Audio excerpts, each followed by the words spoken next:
Hello, Church on the Hill, and whoever's listening. Good afternoon. Uh, I usually don't do the intro, so this is totally clumsy. But Pastor Jason is out today, but I have Pastor Daniel with us. And you were here last week, and I was Second time in a row, yeah. Second time in a row. They may keep you on. I feel the substitute teacher. No, they can get rid of me and put you in the spot. That's fine. But we both, if you're visiting this podcast on this hill, it's a podcast of Church on the Hill, and we usually touch bases on a variety of subjects. Oftentimes has to do with what's going on a Sunday. But Daniel and I have been working together how many years? About 8. 8 years. Yeah. Daniel and his wife Daniele, great addition to our community. It's been amazing, yeah. Yeah, I lots love of fun. Yeah. Always a laughter. Do you know when you get two cultures together, there's always something, right? There's always kind of these, either it's food or language or something. There's always one thing you laugh about, and there's one thing you feel ashamed about. It's like, no. And it's such a big subject right now in our culture. You know, the whole thing of immigration and all that stuff. The unique thing that you and I have in common is my wife and I, we lived in another country that wasn't our own, and we had to deal with their version of green cards and immigration officials and office visits and some fear and intimidation. And I think you guys are having to work through. You've been in a process, right? Yeah, we have the green card. The green card gives you a peace of mind, where you can cross in and out of the border without having to do a longer interview. Right. Like, where are you coming from? What are you doing? What do you do here? Why are you here? So you don't have you don't those. Have to start from zero. Yeah, but it's still, I think that the border, crossing any border through walking like we do in Mexico, or when you get into the airport, it's always a strange thing. Yeah. And I don't blame the workers, because imagine if you every day you stand at the door of your home and you have strangers coming in and out, and you have the power to let them in out, but you have 30 seconds to make a ask decision. a few important questions. Yeah. And it's a complicated work. Isn't that funny? It's really true. I think for us, when we lived in Latin America, we went through a series. Well, the country itself, we lived in Mexico, went through a series of changes. NAFTA happened while we were living there in the mid-'90s, and then NAFTA, of course, changed the rules, just like the U.S. with the DACA or whatever. There's always, every administration brings its own flavor to it. But there was one thing, even when we were able to get their version of a green card. Mexico had their. It was it was a green. It's like a green visa. It's a green passport. But there's still the sense that I'm vulnerable. When you live in a country as a citizen, you can appeal. Yeah. I mean, you can't kick your own citizens out of the country, right? For sure. But man, as a visitor, it's kind of tenuous. It's kind of, you never know. You still live on that place of. Yeah, when we talk about the gospel, it is and not yet. Right. In between. You live in between this, because, not picking on any politics, okay? But I totally understand. Think about your country is your home. You need to protect. Yeah. You need. Is that why we all lock our doors at That's night? our version of a small border. There's not a border. You can't come through a locked Everybody door. has a border. That's my yard. And when I drove to my house now, I saw the gate open. I get out of the car, close the gate. Yeah. I don't want anyone to get in. I don't want my dog to. And so, but if you think about, but as you live there, you make the plans, you do your life. But there is an uncertainty of, like tomorrow, if there is a thing of, like, in every immigrant, every person needs to go back to their country. Yeah. Between me and you, I'm going to have to, oh my God, I have to arrange my house, my Yeah. everything, and Yeah. then I have to leave, going back to my. So you live in this, this situation of, Yeah. not 100% Yeah. A yours. little bit of insecurity. Yeah. Or a lot of insecurity. I know. Yeah, it's interesting, the whole idea of a border. A lot of people, there's a camp, so to speak, today of, well, we just need to take down all the borders, but that's that same level of naive thinking that everybody's going to behave. That's like saying defund the police. I'll just say up front, that's the dumbest and the most proven dumb idea that anybody could ever come up with, as if everybody's just going to get along. In human nature, that's just not true. Yeah. And so this border or the fence around my house or the front door of my house is a statement that I don't trust all human beings. I'm sorry. I don't trust everybody. I'm not going to I'm not going to sleep with my front door open, because I just realized that I live in a broken, fallen world. Yeah, I think that's the key.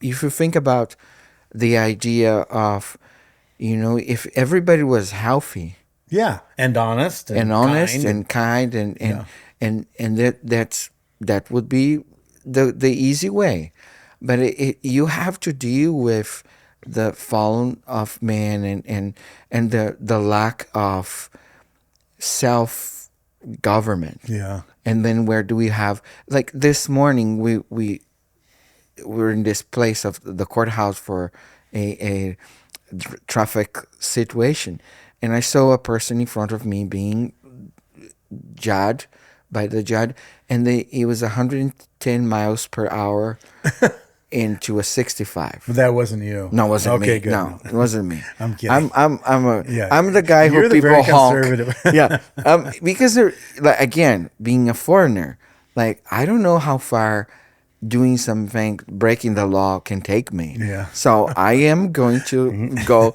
63 on the 65. No. I'm the one that you honk behind I probably me. would be the guy passing you. So Sorry. it was a $1,200 fine, 50 days without license. So I'm watching it, a young man.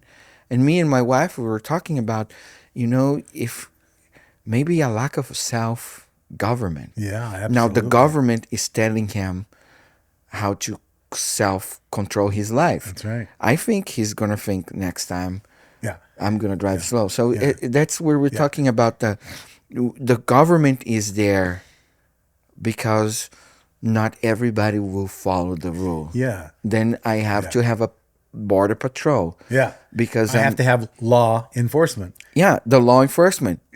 If you never break the law, you're never going to have the law enforcement. You don't need the law talking enforcement. to you. Yeah, yeah. But the idea there is that the law exists, and the law exists to keep order. The law exists to have a standard that everybody can flourish. Yeah. So the law isn't bad. It's the problem is the law breakers that create all the grief. It's an interesting thing even in comparing it and putting it in the context of the Bible, what we believe as Christians, that God framed his universe with moral law. He framed it with physical laws of gravity and inertia and so forth, and those keep order.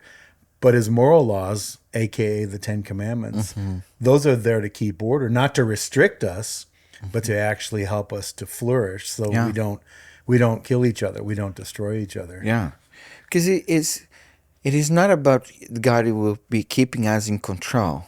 Yeah, that's how some people see it. But is God say, look, if you want to live healthy, you have to honor your parents. Yeah.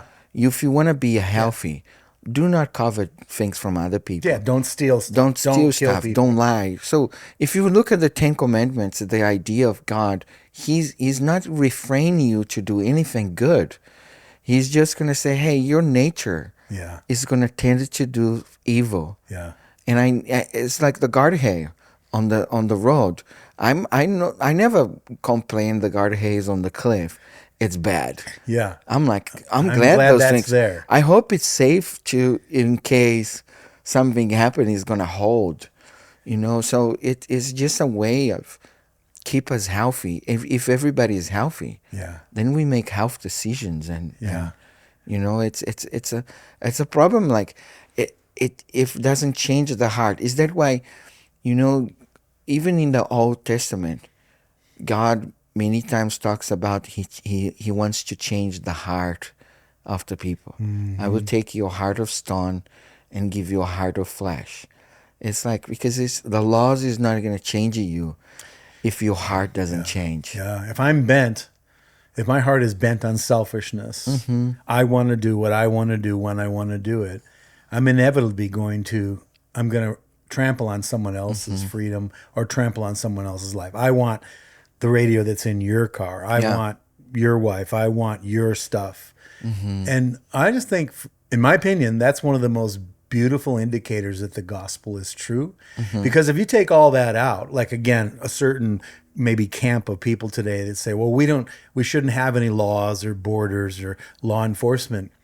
I don't know if they've actually ever been in a place that is lawless. I have, and I know you have. You and I, as missionaries, we have been in places that I would use the word lawless. In other words, either there is no law or it's all corrupt, and the result is just a crazy situation, a crazy culture that you can't depend on, that you wouldn't want your children there, that is suffering and grief and pain. Yeah. And we've seen that firsthand. So this idea of our series we just started is called Strangers in a Strange Land. We just kicked it off this last Sunday. It's going to run for the next 6 or 7 weeks. This idea that we as believers are citizens of two countries or two entities. We're citizens of heaven, but we're also citizens of earth. So we have one foot in each world, so to speak. When did you enter? You're a Brazilian citizen. I'm an American citizen born, but you and I are functioning in this country called the kingdom. So it's an invisible kingdom. We don't have a passport for heaven, but we believe. When you hear that, what do you think about that? What does that look like? I'm Brazilian. I'm living here in the U.S. And you're an American citizen, and then we have decided to follow Jesus, and then we become citizens of His kingdom. Yeah. And now of course, I'm going to respect the law of this country, but I'm also going to respect and love the law of God. Is that why Jesus said, if you keep my commandment, you're going to be my disciple?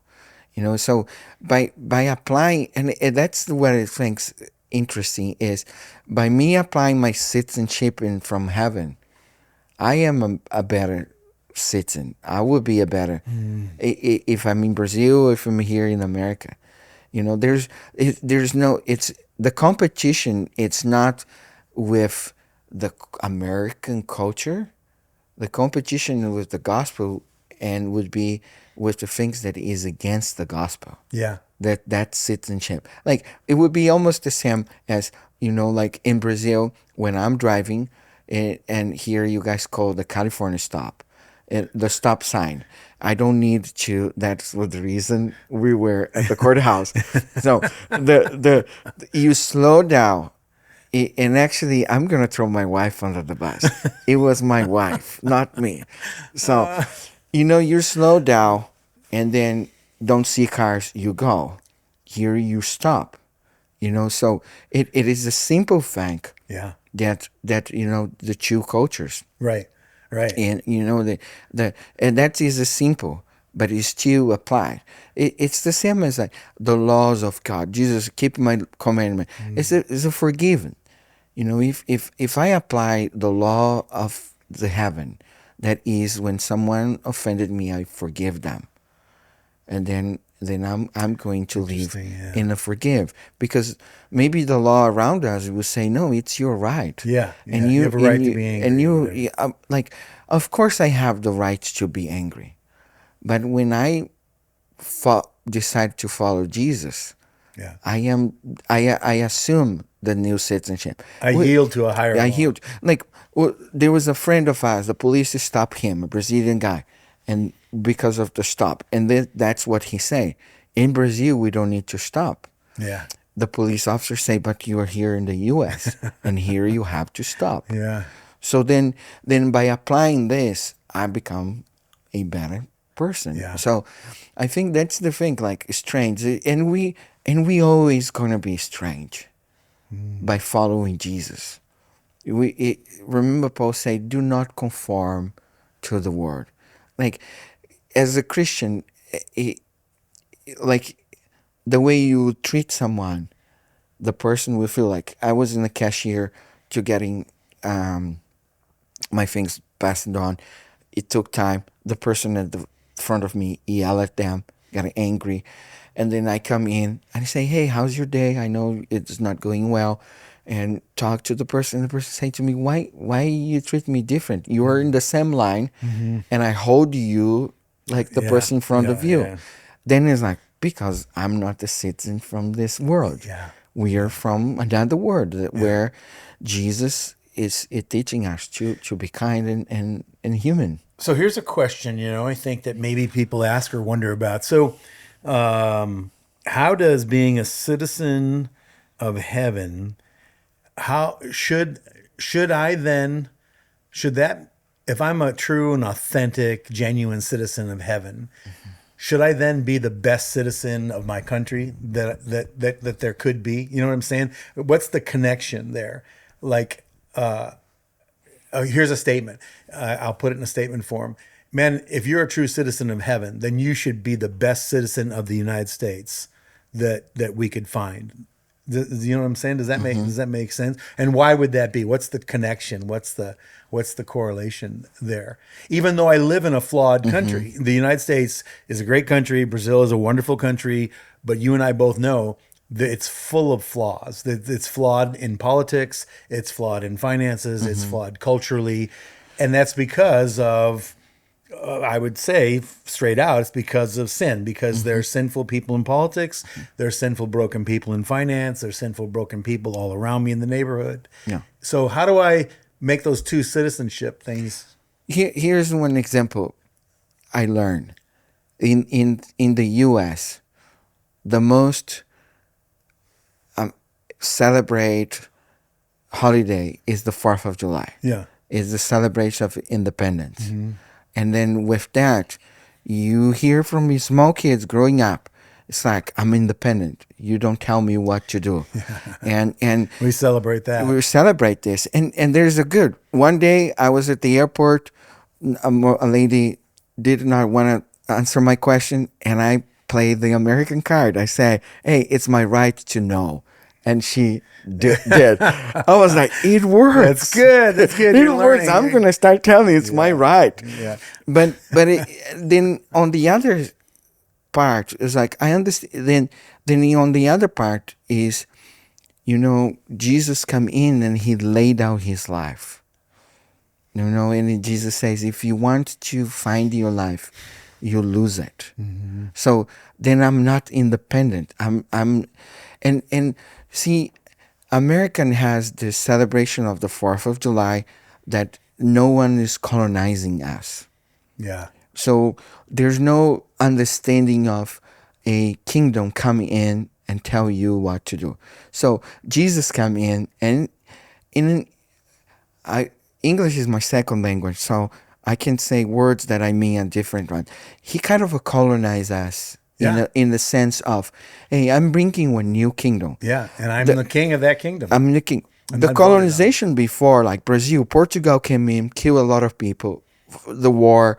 I'm not saying this colonization of the British the Spanish. Not imposition is the word in English. He say, I'm going to come, and this is how we're going to do it. You're not going to die. You're not going to die. You're not going to. I will die. Yeah. I die for this new kingdom. Yeah. I give my life. That's good. And then, but then I have to be the Lord of your life. And then in the country that colonization is normal, you're going to be the Lord. Yeah, great. Tell me what to do. In a country that, no, nobody tells me what to do. Yeah, well, that's interesting. It's you have good ideas, but don't tell me what to do.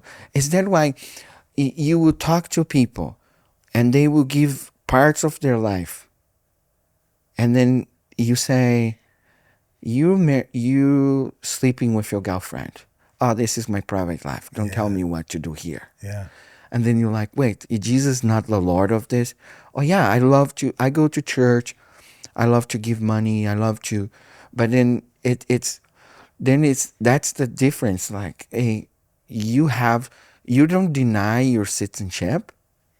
Like you will become a citizen of Jesus, and He will lord over your life, not in the way the past colonization the dictator did. would. He will lord of your life, and that will make you a better person. Yeah. Like on the early church, they said when they saw a chair and was well made, a wood chair, they knew it was a Christian. Yeah. They say Yeah. it was done by a Christian. Yeah. Our version of the Shaker community, right? Yeah. The Yeah. Amish community. Isn't that interesting that just listening to you speak, because the Brazilian history obviously has shaped Brazilian worldview. American history has shaped American worldview. So we each have a worldview, kind of the way we see the world. But then there's this, and those are very unique. And there's a lot of great things in each worldview. There's a lot of wonderful things. But then there's also, I mean, you and I could talk about, say, politics, Brazilian politics and American politics. And there's some awful stuff in politics. There's some dirty things. There's some perverted things. And in culture the same way. But in the kingdom of God, there's this new worldview. Someone coined the term a new way to be human. Yeah. A new way to see the world, new way to interact with the world. But let's talk for a second about where those two things might sort of create tension and clash. We throw out a few things on Sunday. Let's just say, for example, what do I do as a citizen of the kingdom of heaven?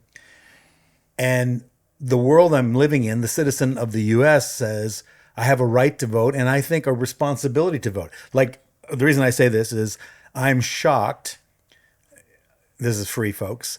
I'm shocked at the number of Christians and people who don't vote because they think politics is wrong or dirty or whatever.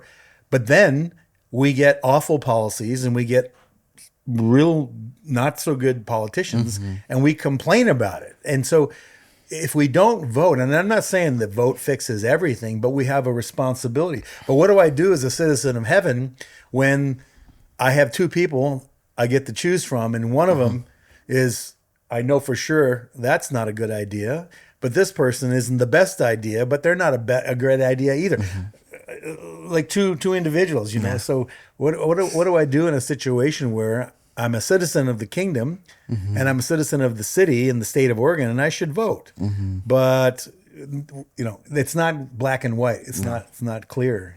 Yeah, I think about this. I'm not voting for none of. I can't vote here, right?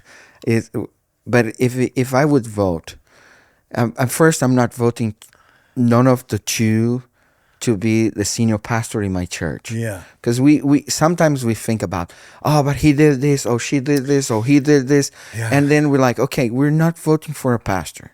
Okay? That's a different things we have to look at.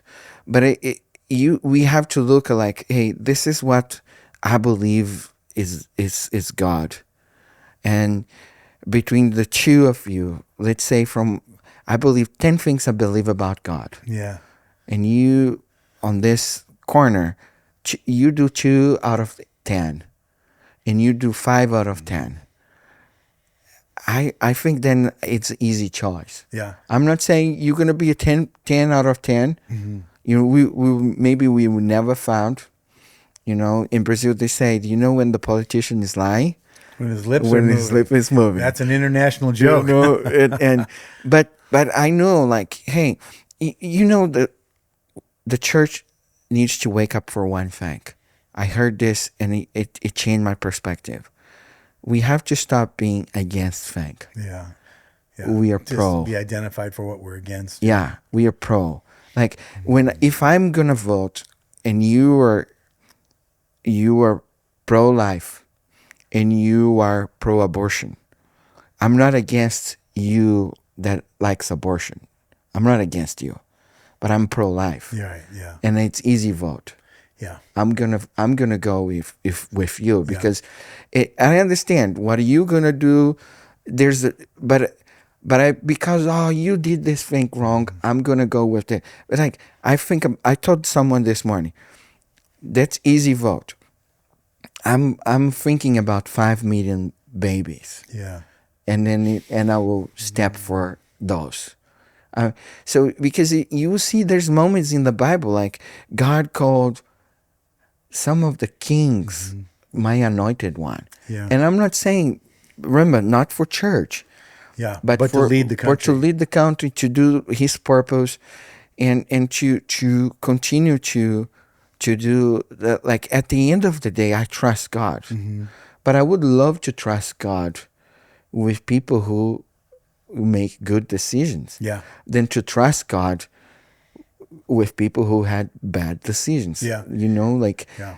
I think it's more like this. And imagine if I think it was like what was the percentage of Christian vote not voting? Oh, it was a crazy majority Yeah, of not voting. Yeah. if This last election, just this last they election. do vote, at least make a little easy. Remember, there's a scripture that say pray for the peace. Yeah. The city. In the city where you're where in, you're in, because yeah. it is. Yeah. I wish it would be nice. Say, hey, look, this doesn't apply for me because I didn't vote for you. Can I have a gas in the price of the other guy promised? Yeah. It would be easier. Yeah. But it doesn't happen. So, as much of conscious we can be. Yeah. Yeah. And it's not that we would just, like you said, we're not voting for the pastor of a church. We're voting in this particular instance of, I want to see the person who's going to be the most qualified to empower justice and equity and human flourishing. Not that's just going to agree with me necessarily. There's a dozens of other examples of what we're talking about here, where I'm a citizen of the kingdom of heaven, but let's just say I work for a company, and this company is a generic. Let's just say it's a manufacturing company, and they make widgets that go on machines. So there's nothing moral or immoral about the company. But then let's say they have a Christmas party, and at the Christmas party, it's a giant party with alcohol flowing, and people overindulge in food and alcohol, and it gets a little crazy. So then I have to say, well, do I participate in something like that, or do I just stay away? And is it possible to participate without being foolish? Is it possible to participate and be loyal to my company, or supporting my company, but also being loyal to the kingdom of God? I mean, those kinds of situations present themselves, I think, more times than we know. It is a challenge because it's not just like, like a celebration or party or thing, but it's like, what are you gonna see there? Like it would say, where there's alcohol, there's always things go wild. Yeah. And Alcohol and stupid usually go together. yeah, and so it is like, remember, like Jesus talking about the Pharisees. They are trying to get the mosquito, the gnat, gnat, and then the camel. And the story, it was as you were worried about this small thing, the camel will go and they start eating and destroying your tent. Yeah. That's why Jesus said, you swallow the you're the straining camel. a The gnat. yeah. Oh, okay. I think there is parts where like we have to know, being part of citizen of the kingdom of God. I'm not gonna make everybody happy. Yeah. And with that, we miss at the point, like, I'm not going to make happen. Oh, I'm going to tell on your face what I believe. I'm not saying this. I love Peter say, hey, if you're being persecuted for following Jesus, great. If you're being persecuted by being a fool, yeah. oh man, you have no reward. You have no reward. So there's moments where, like, hey, I have to draw a line and say, guys, I'm not doing it. I'm not go. I'm not going to I will have to say no for things that it will conflict. Yeah. And there it has to have a conflict. Like as a Brazilian, I am. There will be things that will conflict with Yeah. the American culture, Right. and it will be a way of, that you have to, and I have to agree and accept the idea that I would never be an American. Yeah. And Yeah. I'm a Brazilian. This is how it go. I talk a lot with my wife. I say, hey, it's like there's moments it's hard. There's moments there's difficult. I'm like, I want to go back to Brazil. I want to go back to my people, But it is the thing where we like, I'm I'm I'm still following Jesus. Yeah. I'm still following God, and I make peace. Yeah. Yeah. I make peace that like I'm not going to do things that other people. I grew up. My mom say, going out of the house, she would say, "Remember, you are not from this world." I'm That's like, good, I'm an Mom. alien. But it is because the offering of this world. You're in the party. You're not going to drink. Okay, you're the only one not drink. Yeah. It's like, You're think the about freak. you're in a kayak, like in the boat, rafting. Everybody pedal up and you pedal down. How long are you going to resist Yeah. against 15? Yeah. There's a moment there's like, you're playing with the water. Yeah. Like, oh, I can do anything. Yeah. You know? And all of a sudden I'm paddling. Yeah. The joke of my grandmother, the snake, the anaconda, it doesn't eat you like in the movies, but it slowly go around you. And squeezes It life out of squeezes you. the life of you slowly. So I think that's the. I remember this. I asked a shepherd, why do the sheep got lost? He said the sheep got lost from the herd because start wandering. And then she started wandering the field, and then it started walking. It's like you're trying walking and texting. Yeah. You forget where you are. You forget where you are. You've moved.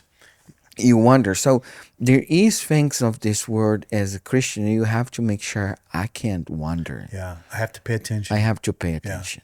There's so many things that over the next few weeks we're going to be talking about. But this whole conversation, if you think about how many other areas it plays into, it just plays into our political world and how do I be a responsible citizen. It plays into our educational systems. Do I support the public school systems and how, or do I just totally turn my back and walk away? Do I move out of this state because I don't like its politics and I don't like the politicians, or do I stay put? And I think what you're describing is and what we're talking about here is living with a missionary mentality. This world is not my home, but God's called me to seek the good of the city, not just condemn it or rail against it or be an angry, bitter, voice. But we're called to be the salt and the light. And it's really what we're describing here is this mission mindset, this missionary mindset that I'm a stranger. This isn't my home, but I want to see God's design for human flourishing. In the place that He sent me. And meanwhile, there's a bunch of decisions that I have to make. And I think as our culture in the U.S., I'll speak from U.S. culture, just growing up in this country, in the last 40 years, there's been a tremendous amount of drift. There's been a tremendous amount of change. And most of that drift has not been good because that's what drift is. It takes us away from the source, whether that's sexuality, drug use, legalizing drugs, the way we see the justice system, racism, all the things that make society that are the ugly side, the underbelly. If the believers, if we don't have a better answer, then I'm not sure I have much hope for my children or my grandchildren. But I believe we do have a better answer, and that is the ways of Jesus. Yeah, I'm reading a book. Why do the people feel lonely? And then one of the things that they say is especially from the pandemic up, we came up with a place where disagreeing, it's evil. Yeah. So a lot of people are leaving the church. Yeah.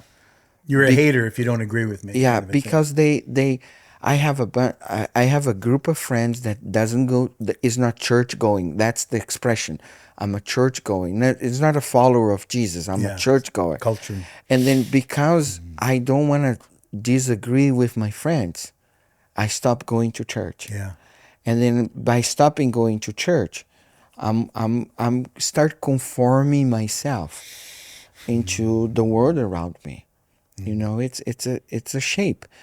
Even if I was looking, it's like if you just putting a belt elastic around your belly and keep it for months and months, your body will you will shape. Yeah. You know, I this is what I always tell my kids. You know, that if you are canoeing up and the whole team is going back, there is a time where you're gonna get tired. Yeah. Like people say, no, I can resist being here. That is like, I can tell you, in 2 years from now, you're not resisting anymore. You're a part of. Yeah. So it's kind of like those options of. We talked about this is on Sunday. One option, one response I might have is, well, I'm just going to isolate. I'm not going to go anywhere near a culture I don't agree with. I'm not going to go anywhere near a culture that doesn't love God the way I love God, which, I mean, I don't know where that is, a monastery somewhere or out in the woods somewhere.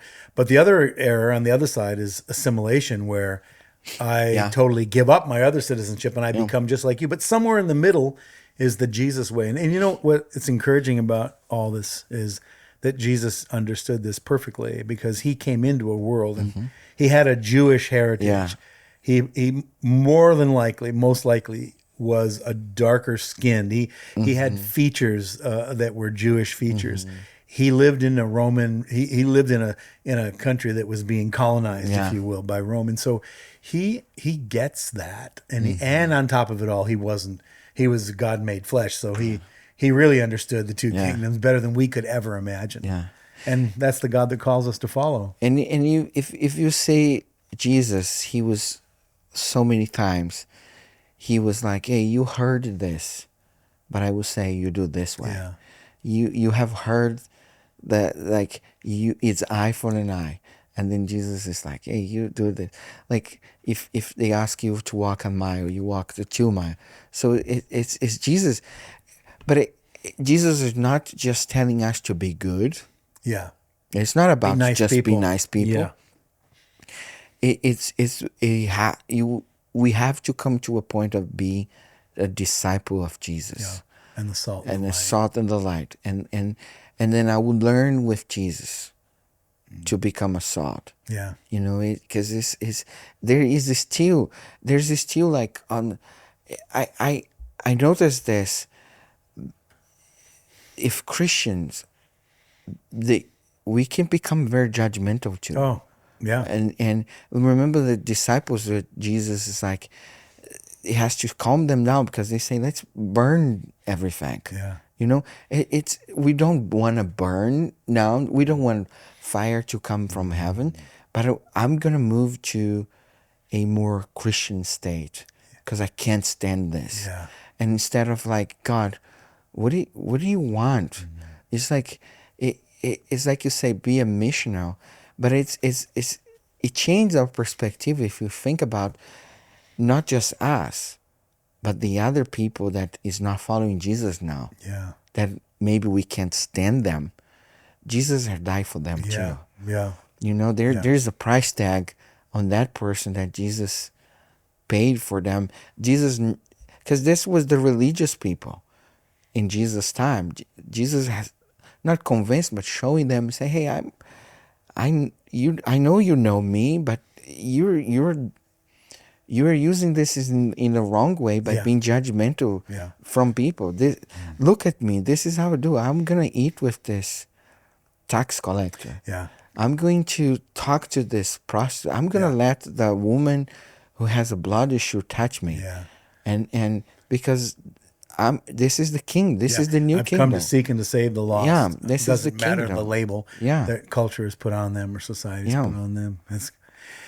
Well, listen, we're going to be circling back to this subject a number of times over the next few weeks. And So I'm glad you're here. It's good. I'm glad you're here. Not just here, but I'm glad Good we're here. you're a citizen From a or different on the country. pathway Yeah. from another country. You and Danielle and your family and Yeah. bring a beautiful flavor that we need. And it's always fun to see that you learn our traffic laws and things Oh like that. man, yeah. Yeah, yeah. Where we lived in Mexico, there was one traffic law that was more important than any others, and it was don't hold up traffic. Don't hold You can up do whatever you want, just don't Yeah. don't hold up traffic. And so When we were in Mozambique, the traffic law, it was a bigger you are, more space on the road you can you go have it. first. You go Yeah. first. Yeah, yeah. And everybody It's back all, up. it's all relative. Yeah. Well, thanks for being with us. Listen, stay in touch. Let us know. We're around on Sundays, 2 campuses, Kaiser and South Salem. 4 services on Sunday. And there's some great stuff coming up. We hope that you are enjoying the last few weeks of summer. Squeeze all you can out of it. Slow it down as much as you can because the fall will be here. School's starting. Everybody's getting ramped up, getting the last minute vacations. But Oregon in the summer is beautiful. So get all you can out of it. And we'll see you next time. Thanks for being with us. Yeah. Enjoy the summer. Yeah. Yes. Thank you.